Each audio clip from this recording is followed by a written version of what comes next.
Hello everybody, welcome to AMA session. This is Oscar from 63K PCAM. The hotspots of the market rotate constantly. I was still playing NFT a few days ago, but guess what? GameFi has taken everyone's attention lately. We're destined to get whacked if we can now catch up with the next round of the hotspots.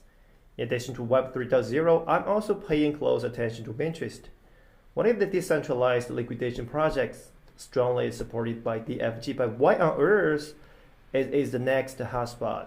Let's go find out.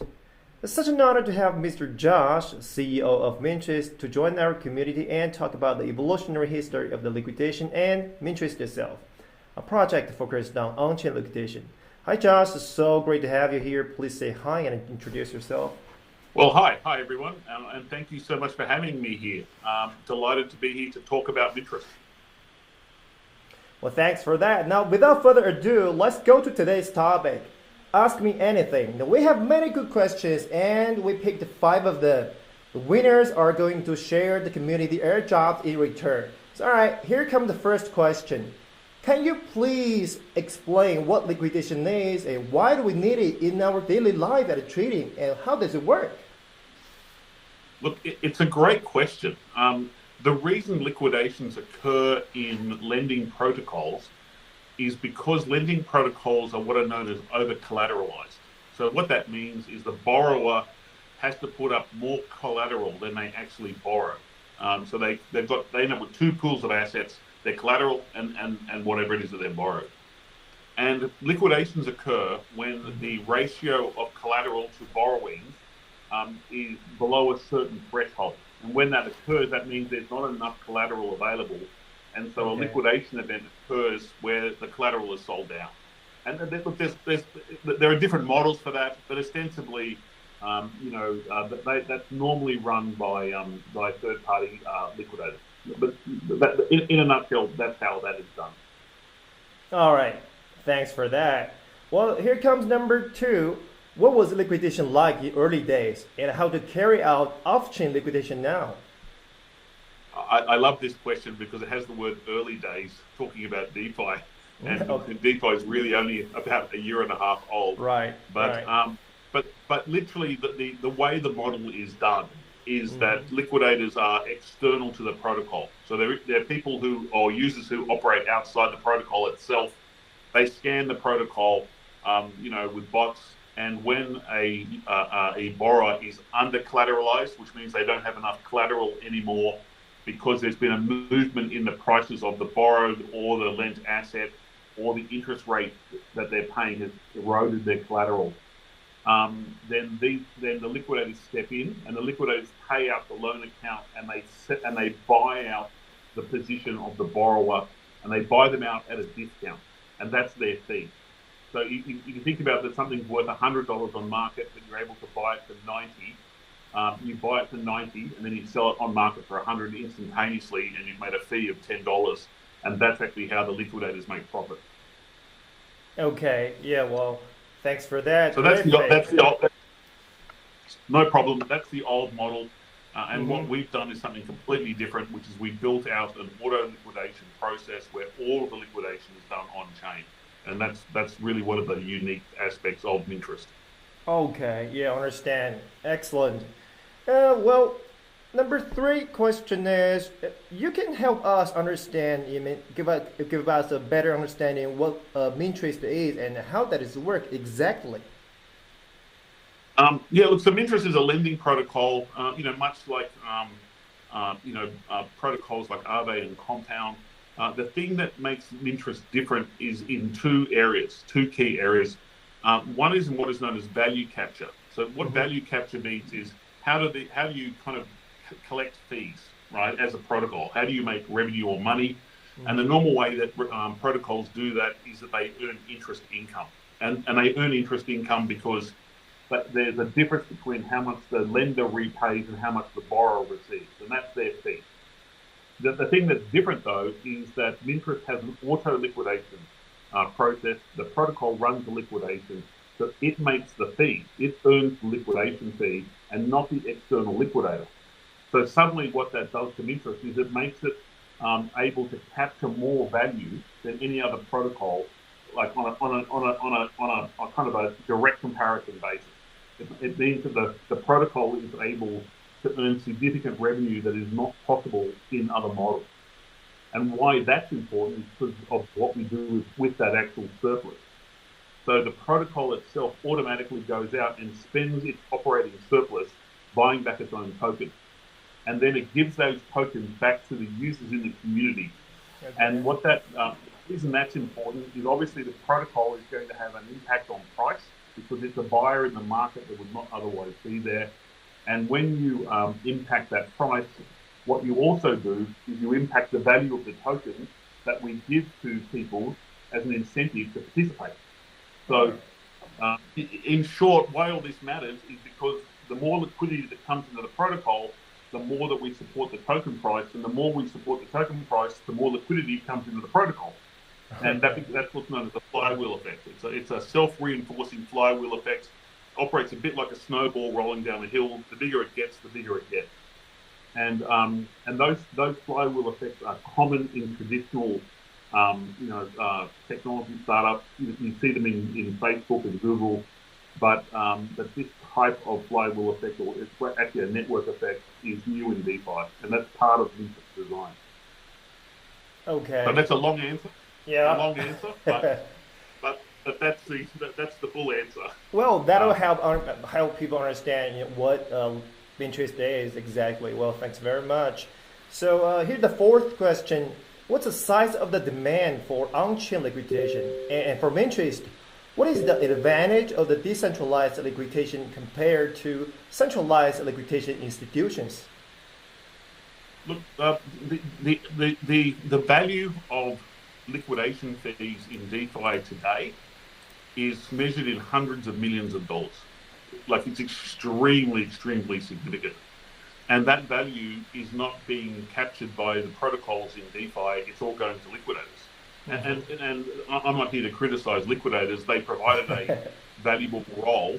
But they provide a valuable role, but they're just not worth the price anymore. Indeed. They're not worth the amount of money. Right. And so what MINTEREST does is it captures that money. Mm-hmm. And that's very significant. That's a very, like, the answer is, we expect that liquidation fees in MINTEREST will be significant. And because they are significant in other lending protocols as well, as they're only a very small amount of the total volume that occurs, but the volume that occurs is so big mm-hmm. that the actual liquidation fees in dollar terms are large. Okay. And that's important. And really, the decentralized advantage of MINTEREST liquidation is really the same answer as why decentralized is an advantage to traditional finance. And that is that you don't need to trust your banker or mm-hmm. your credit manager to determine whether or not you're in default.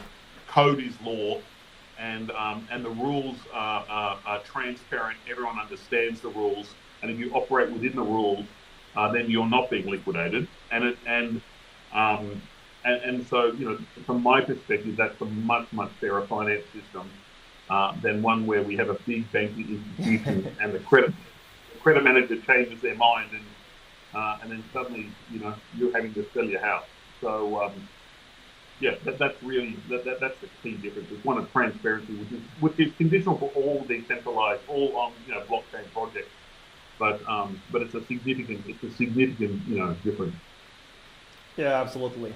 Well, thanks for that. And well, last but not least, and this is one of my favorites, what do your partners think about MINTEREST? Any interesting standpoint to share?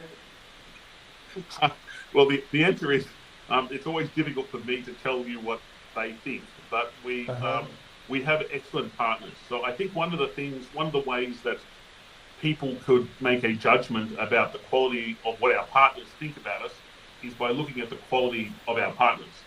And, we've just announced that we're partnering as a parachain with Moonbeam, which is a very significant parachain on Polkadot. We're partnering with Chainlink, who are the largest pricing oracle. One of our key advisors who has been with us from the start is David Post, who's the managing director of Chainlink. Mm-hmm. We have a very substantial, very credible, portfolio of advisors. with deep experience in blockchain, and I think that says that's probably a good indication of how they feel about the project. I'd like to say that they think the project's great, but I can't speak for other people. I don't like doing that, but I think the quality of people we have says a lot. And there's a question that you said, is there any interesting standpoints? And one of the funny things that happens here in our team on Slack is that we also have Yuri, who's one of our Yuri Van Gielen, who's one of our advisors, who also works with API 3. So we have David and Yuri having kind of emoji wars on Slack about which one's the better writing. Okay. Right. So. Well, and the funny answer is that we're actually going to use both of them. We're going to have we're always going to have redundancy in our pricing oracles. Yeah. So we'll end up having 2 or 3 of them, in order to make sure that the protocol always, is not open to exploit. That's a key area of security for the protocol. So we end up having both these great pricing oracle kind of projects, and we're going to be in partnership with both. All right, cool. That's very funny. Thanks for sharing. I have an extra question, but that's kind of personal question. What makes you think you want to make this, and where do you see interest in, let's say, in 5 years? Look, I have a competitive advantage in startups, and I only have one, and that is I'm older than everybody else.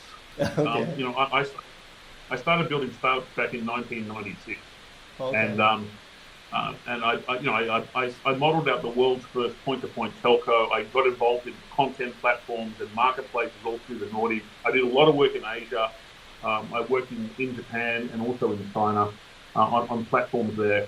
But the key thing is that blockchain is just so exciting. I can't not be involved in it.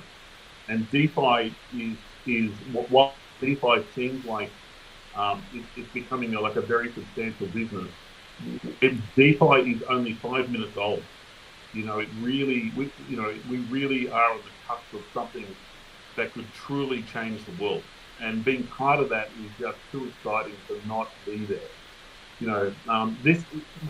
This feels to me like 1998, right? Okay. I was around it.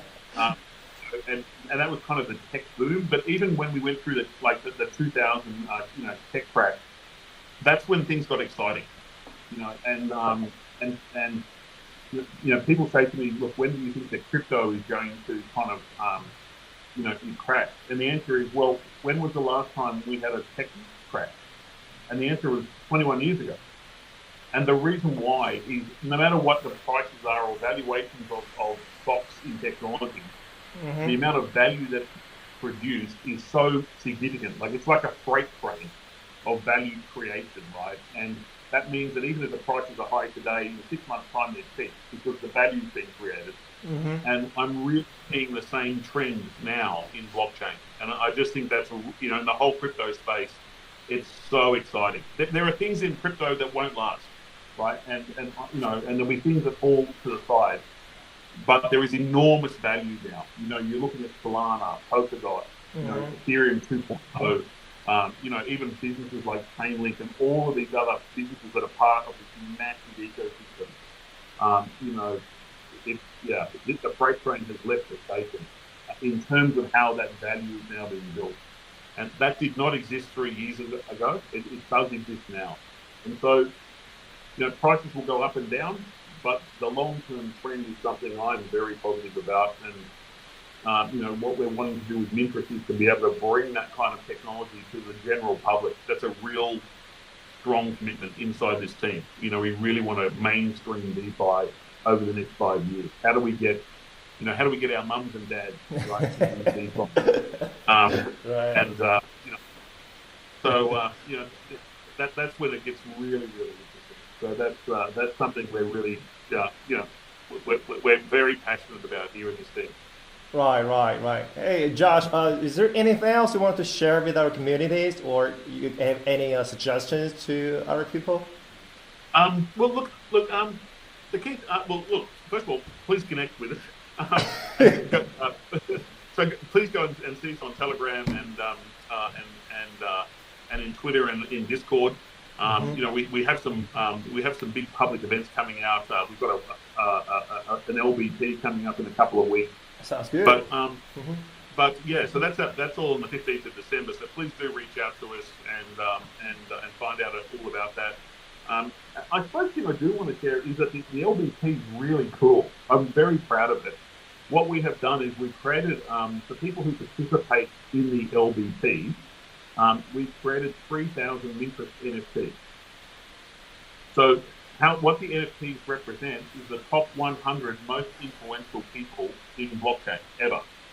So number one is Satoshi, right? And we've had artists go and create original images of all of the top 100 people, right? They're digital art, high quality, done well. But the NFTs aren't collectible. The NFTs come with utility. So what that means is the NFTs will give you a boost in token emissions in the protocol. And they give you access to our private launch.